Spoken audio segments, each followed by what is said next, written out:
Hi, I'm Michael Ferraro and this is Mark Pruner. We're here in the Greenwich Compass office to give you the latest on the market update for the real estate market here in June 2022. There's a lot to go over, a lot to talk about, and a lot to keep you apprised on so you can make the best decisions and be in the know when it comes to the real estate market.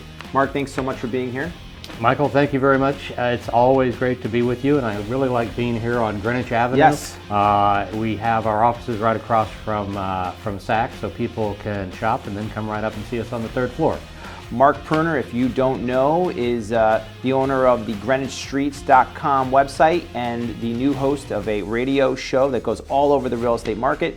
Myself, I've been selling real estate here in Greenwich in the lower Fairfield County market for some time, selling beautiful high-end homes and new constructions and contemporary builds. So between the two of us, we have a lot of market knowledge. Yep. But there is nobody better than Mark Pruner when it comes to understanding statistics and looking at trends and understanding complete market knowledge. So today in this video, we're going to talk about two main topics. Number one of the most important topics there has ever been in the last maybe 10, 20 years of real estate in Greenwich, which is the shift. What's that mean for you and what do you need to prepare for? And number two, we're gonna talk about buyers and sellers. What do you need to keep a lookout for and what's our best advice for you going forward? So Mark?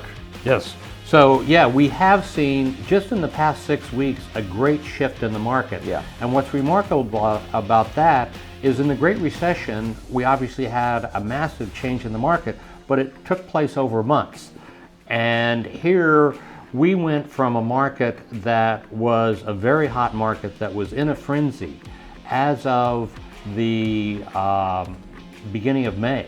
Yeah. To now in June, we're seeing a period where the whole attitude has changed. And curiously, the increase in the interest rate and the inflation has affected the market in a couple of different ways for Greenwich that might not seem obvious on its face. One is it's actually helped us with inventory. Throughout the the COVID period, we had low inventory, right. But we had ridiculously low inventory here in 2022, 75% below where we were in 2019. We got down to 136 listings when in 2019 we were at 700 listings. Right, exactly. And that meant that it was a massive change in our traditional market, and we've seen it go back some ways. What's interesting is the inventory was low, but our sales were actually fairly close to a normal year. In fact, for the first part of the year, they were above average. And what was happening was listings never got to inventory, which we normally do at the beginning and end of the month. So something would come on March 3rd and would be a contract by March 20th, right. And we never saw it in inventory. Right. And so we had a lot of that happening as stuff was going to contracts in days and weeks. The thing that's happened with the shift is as interest rates have gone up and as the possibility of recession has been more talked about, we're actually seeing more inventory. We went from a low in mid-March of 136 to over 200 listings right now. Now that's still incredibly low for Greenwich, right.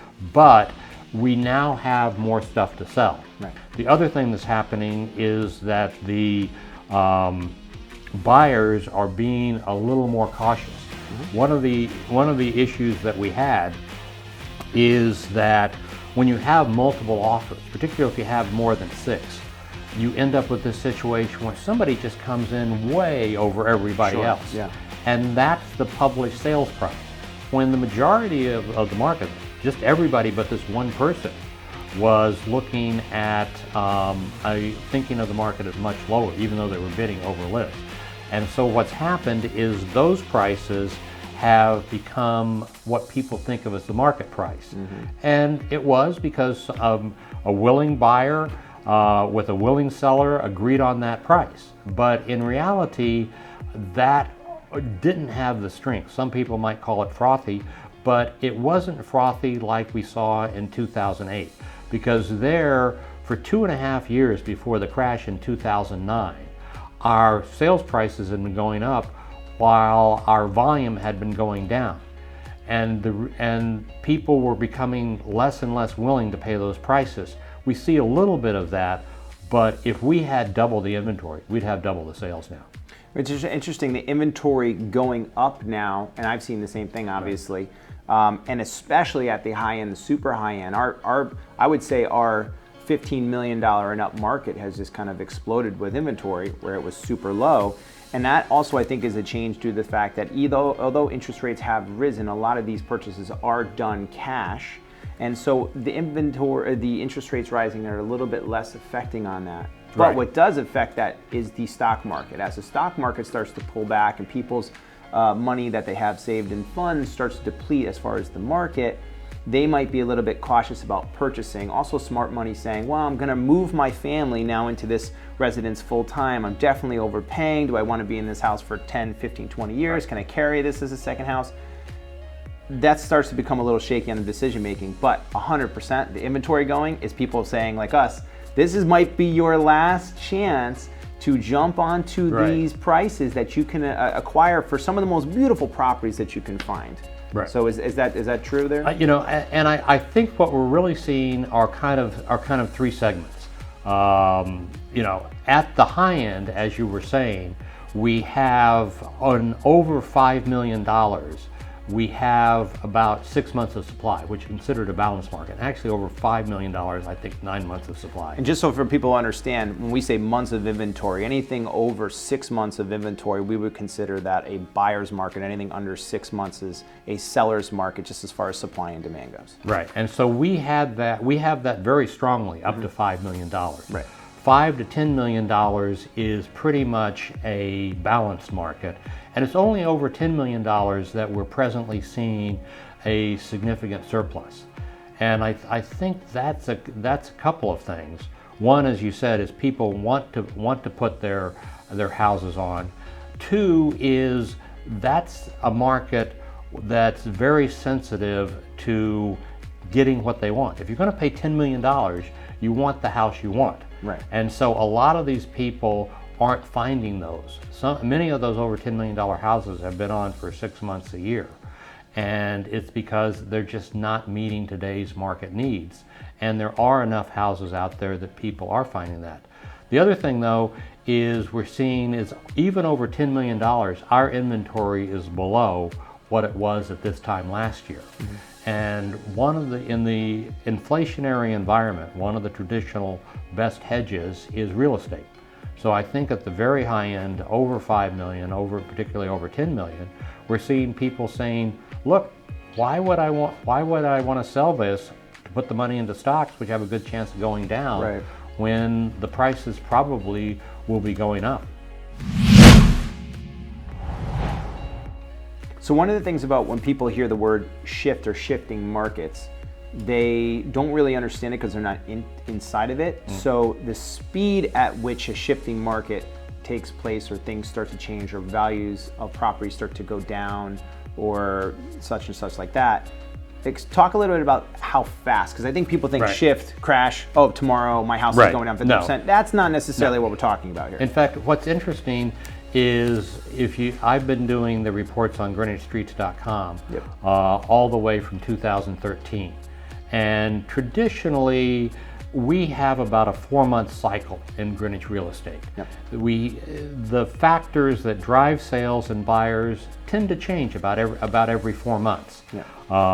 And it often takes another 4 months before you can really look back and see that change that happened. But in this market, what we're seeing is inventory stayed flat and actually drifted down to that low in March that I mentioned. Then it started drifting up, and then all of a sudden, starting in the middle of May, our inventory started taking a significant turn up. Now, as once again, we're way below where we were. If you had told us that we could have this market in 2019, as realtors, we would have been ecstatic. Sellers would be very happy too. But we're definitely seeing more inventory coming on, and inventory is a residual number. It's the new listings coming on, raising inventory, and it's the number going to contract lowering. So whenever you see inventory, it's a balance. So if inventory is flat, new listings are coming on about as fast as they're going off. Right now, we're seeing more inventory come on than it go off. Right. So we do have this change. What's interesting is that a lot of it is, I think, just due to uncertainty. Yeah. The one thing that slows sales more than an increase in interest rate is just uncertainty, and that affects the entire market. Yeah. So you've got people putting on things, and the buyers are a little slower to jump on them. Yeah. So the number one thing for people to understand about how to kind of calculate or check or view a shift is understanding the inventory that you currently have, where it's trending upwards, downwards, and also time styles of properties are on the market. So for example, if you're seeing that newer constructions or contemporary or modern home styles are selling a lot quicker and for higher list of sale price, whereas certain type of properties, classic, maybe Georgian colonials, maybe something in a certain area is not, and inventory going up, you can kind of ride a trend, and you can reach out to a realtor like yourself or myself, and we can kind of propose, you have a hot product right now in this market, so this is the price and this is how long I think it could take, because we study all of that. For the regular person watching and not understanding how a shift, without understanding that, you don't really know. You're just hearing all these words, or they're watching Fox News or CNBC, and people want to buy to hedge on inflation, but you don't really know if they want to buy your product. You don't really know where you are yet. And that's the other thing is, don't listen to the national news if you want to know what's going on in the Greenwich market. Correct. The median sales price in the U.S. just went up to $400,000 from in the mid $200,000 not that long ago. We have sold no houses under $450,000 in the last 2 years. I don't think there's a house under $700,000 or $800,000 in the town. You would be wrong. There is is one. Don't put any of that on there. Just don't tell me. I think it's great. So I'll say there is one under there. Well, and actually, you're right. There are no houses in inventory under $600,000. We have one under contract and one sold. But for under $600,000, 50% above the national median, we've got nothing. Right. So the Greenwich market and the high-end market here in the Northeast is just distinctly different from what you're hearing nationally. The other thing is, people talk about mortgage rates over 6%, and for the buyers in this market, they're not. Right. The jumbo mortgage rates are at about 4.75. So we're looking at something that's 125 basis points lower than the stories that you're hearing in the press. So yes, it's much of that affects it. Much of it affects the people's attitudes. But if you're have a good agent and you follow the local market, you can take advantage of people on the other side, be they buyers, be they sellers, who are only looking at the national press and aren't really aware of what the details of the situation here in Greenwich are. And also understanding, when you're working with a professional, one of the things that makes them so good at what they do, if they are a good agent, is understanding the local market trends. Like, for example, in Greenwich, we're really looking at 4 different towns. We have back country, we have mid country, and then we have the north-south parkway, and then you have the waterfronts and the lower Greenwich, the old Greenwich. Old Greenwich, Riverside, Cobb, they all kind of move together. And then the waterfront is a creature in and of itself. So understanding, again, what products are hotter than other products, where money and buyers are coming into the town, and what they're looking for, depending on where they're coming from, has changed. We've kind of completely in the last 2 years flip-flopped. Everything. Money, there was really nobody wanted to be in backcountry and North Parkway, and everybody wanted to be in lower Greenwich, commuter-friendly spaces, and then they wanted to be in smaller houses, and they wanted to be South Parkway, and then it's flipped completely. So now money's coming in saying, I will spend $8 to $10 million, $15 million on 10 acres. I will spend some money if it makes sense on a custom home. What kind of land do you have back there? And that also will shift. So what product you have and working with a realtor who understands the demand of that product so that they can price it properly, so you are giving a true understanding, not a Zillow's estimate at what your home is worth. And also to understanding your location as to, you know, what's hot, what's not. Yeah, and in today's market, probably the most crucial thing, and it's always important, but now it's become absolutely crucial, is the initial pricing. Correct. Because what's happened is stuff that appears from the pictures on Zillow or Realtor.com to be overpriced based on the particular buyer's experience. They're not even going to call about it. Right. And so you really need to be at a competitive price.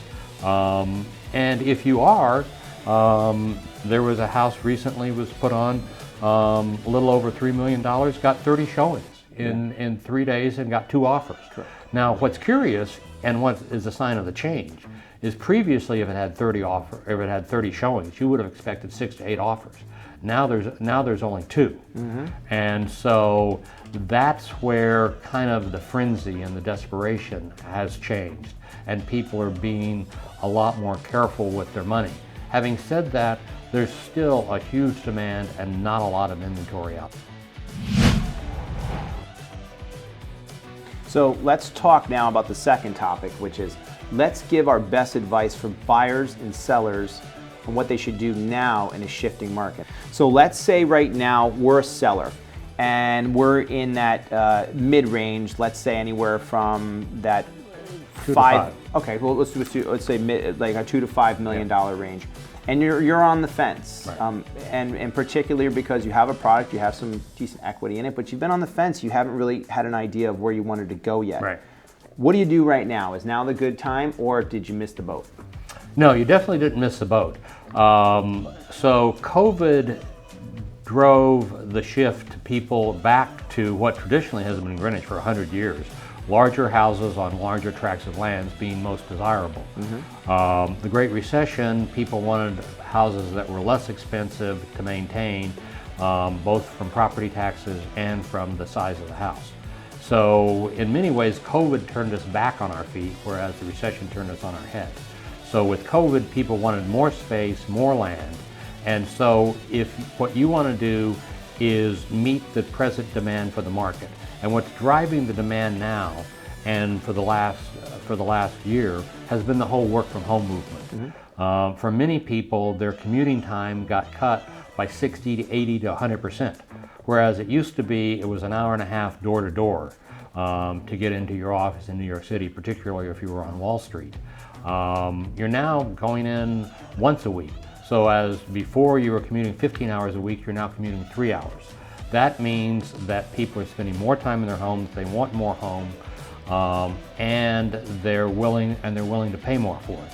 So if you've got a home that suits itself well to a work from home type situation and doesn't require a lot of work, you're sitting in the catbird seat. If you don't have one like that, then it might be a good time to do some quick reshaping. Okay, so one of the things as a seller then what you're saying is it too late for me to sell? Did I miss the market? No. Is it as hot as it was? No. Is it really important that you understand how to price a property and market a property right now? Probably more than ever. Right. Because you can be leaving money on the table. Is it going to be hard for you to find a place to buy? Yeah, it's going to be a hard time. It's easier actually now as the market starts to shift because you might be able to actually get a hold of that deal if you're a little bit more, because you're coming in with the possibility of having money from your sale. But make sure you have the proper product, whether it's finishing up, painting, doing some renovations. Get it to be one of the best in your price point. But it is still a good time for you to be able to sell. Sorry, go ahead. And you make an excellent point about traditionally we wouldn't tell people to sign a contract on a house they wanted to buy until they had their own house under contract, because if you need that money to close, then you're in a really difficult situation. Correct. Yeah. In the whole frenzy period, it was just the opposite. You may not have a place to go, even as a rental. So rental market has been super hot. It was important for you to find a place to go. You could go ahead and sign a contract, close in 45 days, and be reasonably confident you could sell your house in 30 days or less for a good price. That's kind of chains back, but if you can find a place to go and know you have it, and particularly if you could afford it without having to sell your first house, you really are in an excellent situation. Yeah. You can take advantage of the sellers who may not be as knowledgeable, and the buyers also, who may not be fully informed. So it's really great time to have a good agent. As you said, it's absolutely crucial to price. I've talked to several agents because we are getting ready to price, and it's very unclear as to what price we should put this house at. We've got about a $350,000 range, and so I went around and talked to everybody in that price range. The ones whose houses I thought were overpriced, whether a little or a lot, we're getting very few showings. Right. The ones that were pretty close, we're getting some showings, and the ones that were actually priced a little bit below, where I thought had 30 showings and multiple offers. I think what now you need to understand if you're a seller is we went through a time period of price discovery. We were hitting new all-time highs, inventory was at an all-time low, buyers were spending money like crazy and they didn't care, and everybody was like, what is going on? And when that happens, the prices go up, up, up, up, up, up, up. I think we are now at a point where we are pretty comfortable in understanding where the ceilings of these housing prices are. So when we market and list the property now, we're going back to the tried and true strategy of understanding what market value prices are. Well, we didn't know necessarily what that was, right, because people could throw a house on the market and, oh my gosh, we just broke a record price per square foot now. Right. Your house just hit $1,000 price per square foot, which was $600 before, right, you know? So we now understand where the true market value for your property is. So that's really, really important. The other thing to keep in mind is if you are, and this is probably one of the number one groups of people that we are wanting to speak to because we can help. right. If you have a property and you are not using it full time, or just seasonally, and you don't have to, or it's the downsize time, the kids are moving out, Right. This is the single best time for you to unload that property for the most amount of money Absolutely. that you can, especially because you have other residence that you're living in. We are looking at those people because if they call us in 6 months, it will be a different conversation. You know, and the presumption is that our market will continue to decline. The chairman of the Fed just said he's going to raise rates until he sees it decline. That will guarantee a recession because the time between raising of the Fed fund rate and the dropping of inflation is 6 months to a year.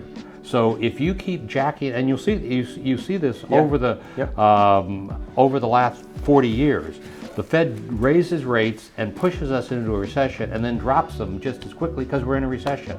What we're hoping is that we've already seen big changes with only about 150 point basis rise. If we see, hopefully they'll see that and back off, but our inflation is still very high, but most of that is supply and demand driven. The war in the Ukraine is driving up oil and gas prices, and it's driving up food prices. Mm-hmm. If you took that out, I think we would have much less inflation, and that's not something necessarily that the Fed can control. One of the other things that would be great is if nationally they would look at getting rid of some of these bottlenecks so that we can increase the supply on the shelves. Well, we're going to circle back to talking about this because I have something I want to pitch to you and get your idea. Okay.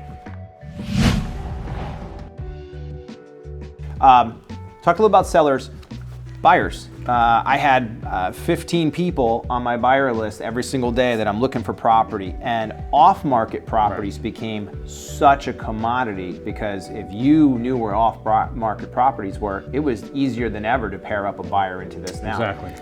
Starting to change a little bit. If you're a buyer, you're looking at the interest rates, maybe you're cash, maybe you're not. Interest rates don't look as attractive as they used to for buying cash and then refinancing out or what have you. What do you do if you're a buyer now? Should you be holding off a little bit more and just waiting for the other side of this shift before you purchase? If you're a buyer, the absolute best thing you can do is get a really good realtor. This is a rapidly changing market. where you need someone who's an expert at it and who's been through this before.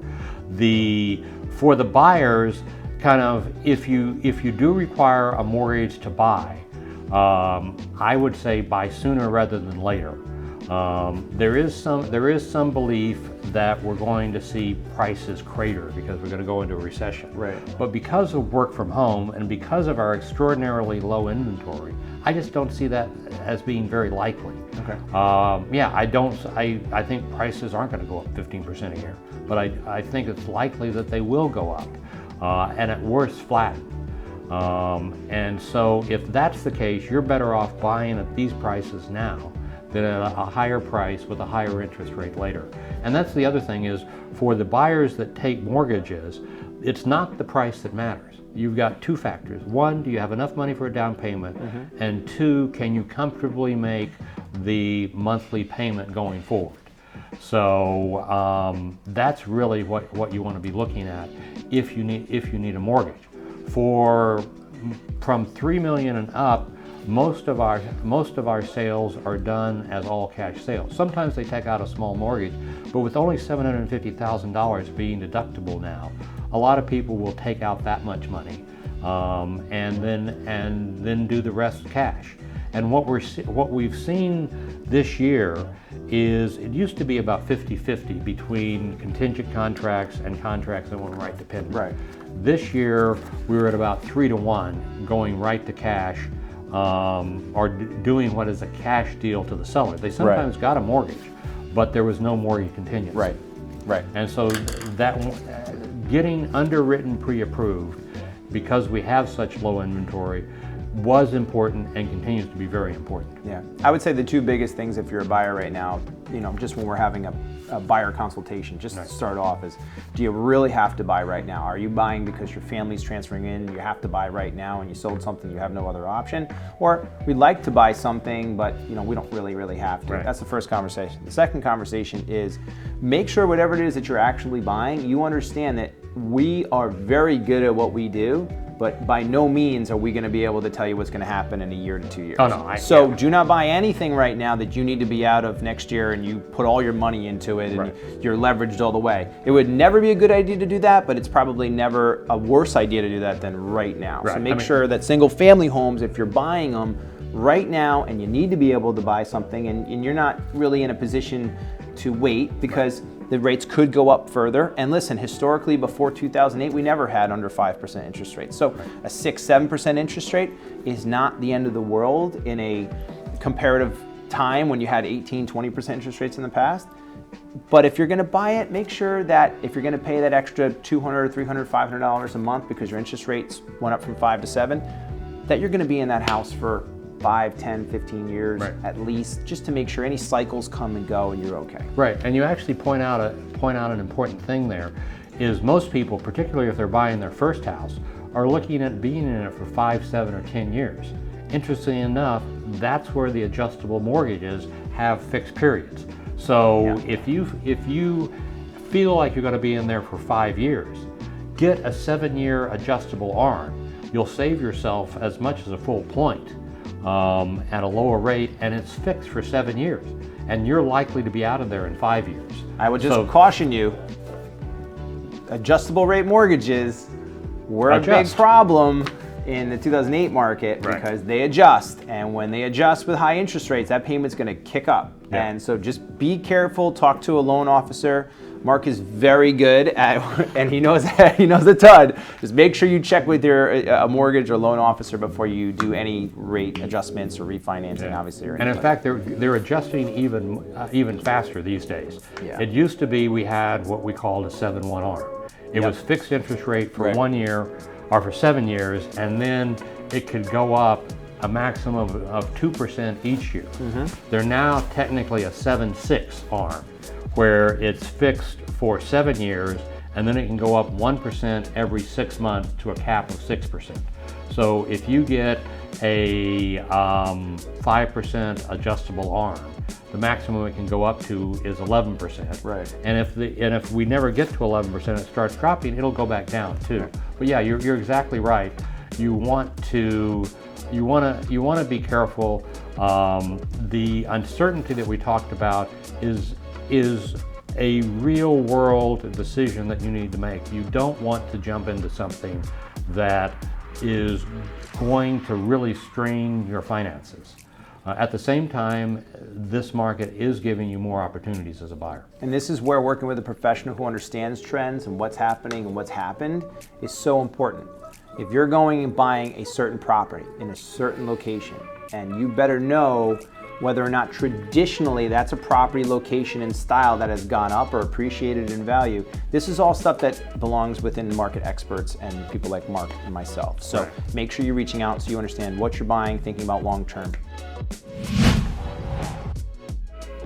Political parties and politics and government do play a big role in a lot of people's day-to-day lives and finances and stock markets and even interest rates in real estate. Right.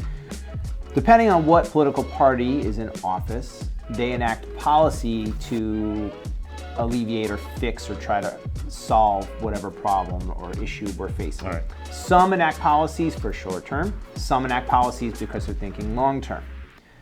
It's 2022. I believe in a year and a half we have another election. Do I have? November 2024. Okay, so he knows. I do a lot of politics locally. Gotcha. So on the federal level, where a lot of this also, how we deal with inflation and conversations that's going on, we could have a new president, right, who could enact different policy. Right.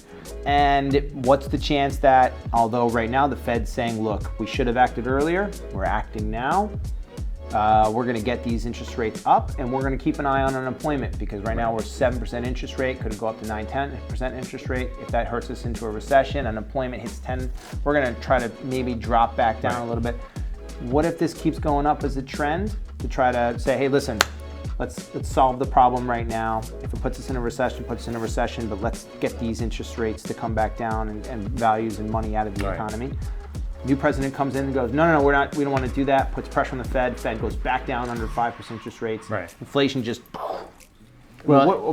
is it too crazy to think about that 2 years out? Well, no, it isn't. And the issue is the Fed is an independent board. Mm-hmm. The members of the Fed are appointed for very long terms, so there's limited amounts of pressure that Congress and the president can bring to bear on them, and that's done intentionally. True, Having but said that, there's some pressure. They're political creatures. Correct. And and they literally see how things are going on the Hill.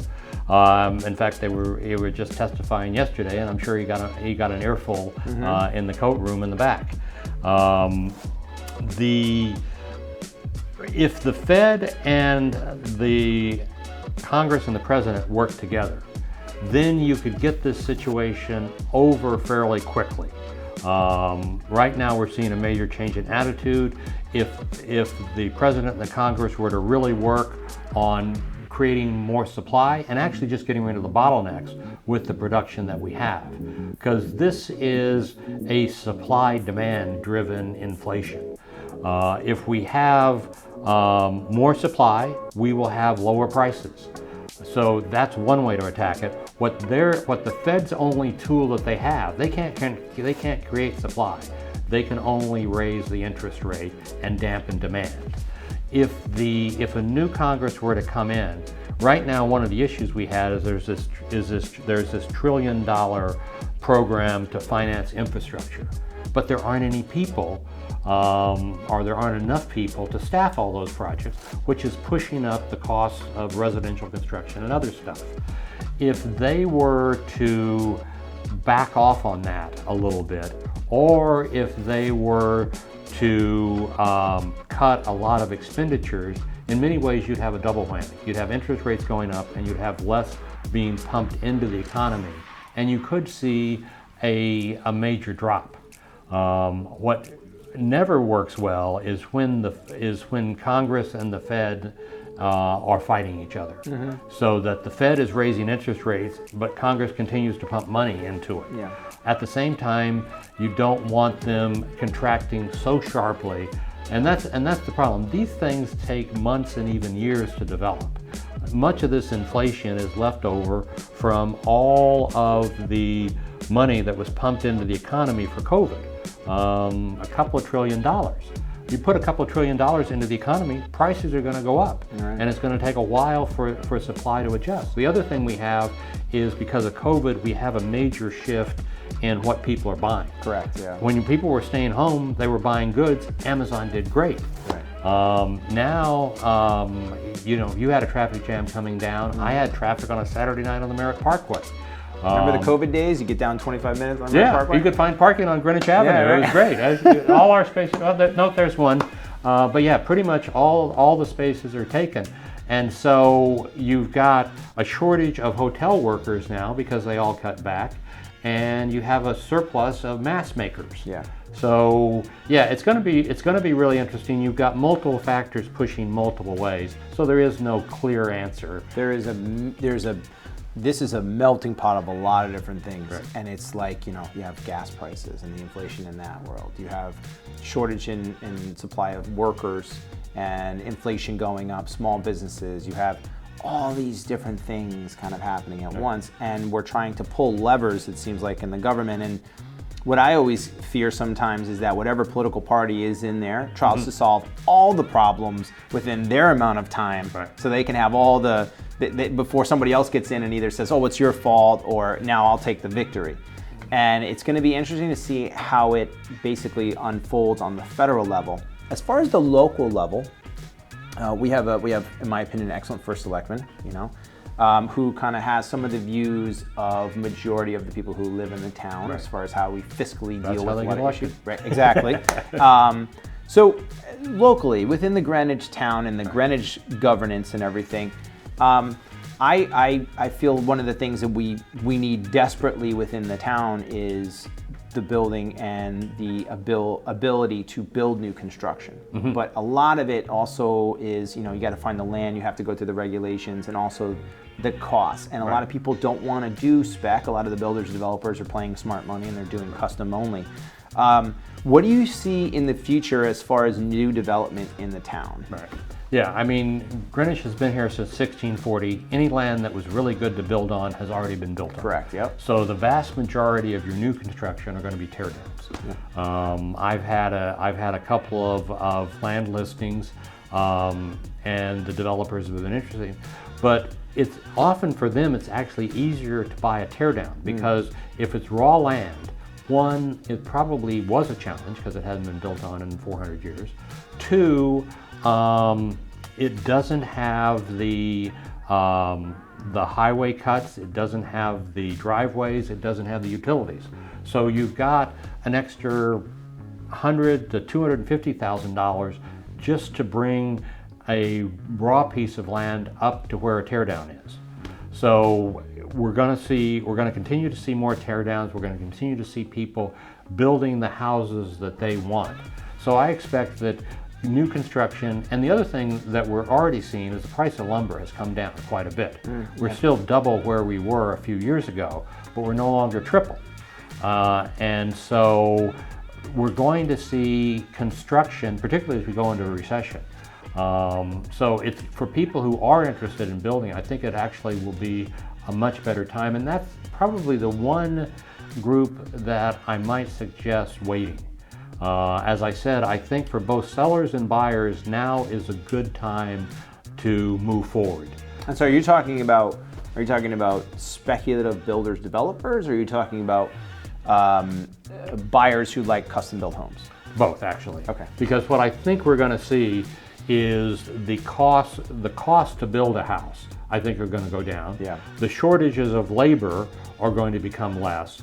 So on the cost side and the timing side, I think we're going to see a better market, whether it is custom or spec. On the spec side, the big question is bankers hate to loan when there's uncertainty. Interest rates are going up. Your carrying costs are going to be tough. So yeah, I think we will see more in the custom and less in the spec as this goes on.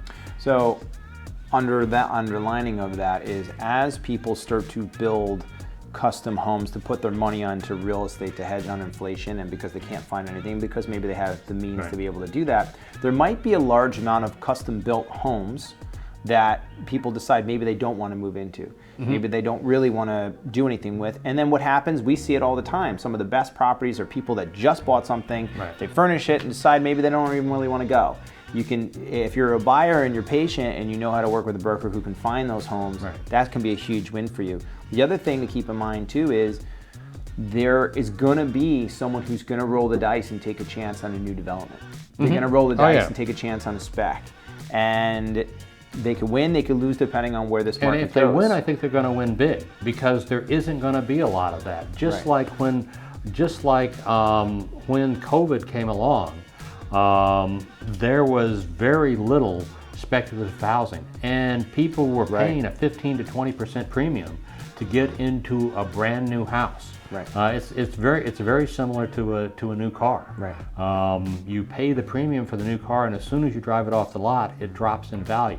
Having said that, you're going to live there for 5 to 7 years, so it should recover nicely in most cases. And you've got a brand new house with a 1-year mandatory warranty on the house if anything goes wrong. If you're a buyer and you are going to be buying a home, and nobody knows for sure, right? So there is always a gamble in anything that you do in your life. But if you're going to go into a home and you're going to be in that home for at least 10, you're probably going to be able to, weather any storm. But if you're a spec builder and you need to buy now and be done in 9 months, and then there's a shortage of, it could be a lot of different issues. We work with those guys. Imagine you're a spec builder. You find a nice property. It would be a great development opportunity. The question is, what is that property going to be worth in 2 years? Because that's when you're likely going to actually get your money out of the property you're contemplating now. And the one thing I can assure you is nobody is certain as to what the economy is going to be like in 2024. So, Mark Pruner, Mike Ferraro, Compass Real Estate. Mark, we're trying to take this show on the road. So one of the things that we're going to be trying to do is go to some local spots and bring our knowledge and bring our information to the general public for them to hear firsthand and have a chance to answer any questions or ask any questions of us to understand the market a little bit better. And also too, if you're a buyer, seller, please stay on top of the market. I think that when times are really, really good, there's a lot of entertainment that everybody wants to see. And when times are a little bit uncertain, that's when you click onto the news. And we're basically here to give you all your real estate statistics and news and information, especially in the Greenwich real estate market. So GreenwichStreets.com and the radio show. Where can they hear the radio show? 10 a.m. Mondays on WGCH. We also do it as a podcast that you can find under Greenwich Streets on Apple, Spotify, and Google Podcasts.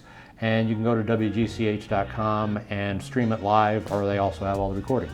And I'll also be bringing to you through short form, long form, social media content, YouTube, emails, database, everywhere that we can find it. We're going to be able to try to reach out to you, give you sellers and buyers tips, and get you some information. Mike does it better than anybody I know for multimedia. I don't know about that, but we're trying here. What we want to do is bring you, the consumer, whether you're a buyer or seller or investor, what have you, the latest, best, most up-to-date content and knowledge and data that you possibly can, so you can make the best decision in your life. Great. All right, Mark Pruner, thank you so much. Thank you. And ladies and gentlemen, till next time.